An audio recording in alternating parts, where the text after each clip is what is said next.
ये है talks news network और आप देख रहे हैं पॉलिटॉक्स, राजनीति का कच्चा चिट्ठा।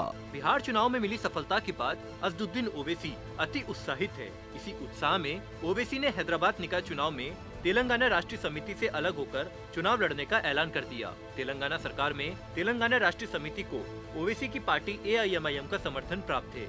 इधर TRS भी ओवैसी की पार्टी से अलग होकर सभी 150 सीटों पर चुनाव लड़ने के लिए तैयार है। तेलंगाना के मुख्यमंत्री और TRS प्रमुख के चंद्रशेखर राव के बेटे KTR ने हैदराबाद निकाय चुनाव अकेले अपने दम पर लड़ने की बात कही है, लेकिन सरकार की एक योजना अब ओवैसी के गले की फांस बन गई है।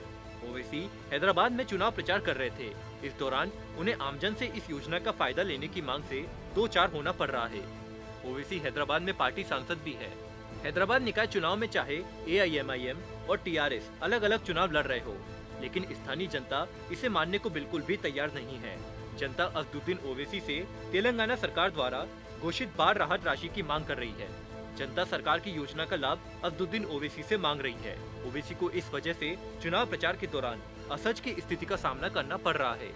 दरअसल TRS सरकार ने तेलंगाना में पिछले महीने आई बाढ़ से प्रभावित पीड़ित परिवारों को 10,000 रुपए की आर्थिक सहायता देने का ऐलान किया था। भारी बारिश के चलते राज्य में 70 से अधिक लोगों की मौत हुई थी और 5,000 करोड़ से अधिक की संपत्ति का नुकसान हुआ था। लेकिन तेलंगाना राज्य चुनाव आयोग ने आदर्श आचार संहिता के कारण KCR सरकार द्वारा घोषित 10,000 रुपए बाढ़ राहत राशि वितरण पर रोक लगा दी है। हालांकि अन्य शहरों में योजना का लाभ दिया जा रहा है। अब सहायता राशि का ये मुद्दा नगर निगम चुनाव में बड़ा चुनावी मुद्दा बन गया है। ग्रेटर हैदराबाद नगर निगम चुनाव के लिए जब असदुद्दीन ओवैसी हैदराबाद के जम्बाग इलाके में प्रचार कर रहे थे, तब स्थानीय लोगों ने उनसे 10,000 रुपए बाढ़ राहत राशि दिलाने की मांग की।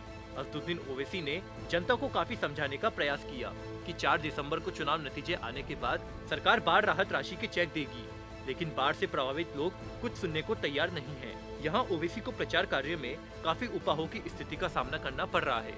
अब सरकार की इस योजना का नुकसान ओवैसी को उठाना पड़ रहा है।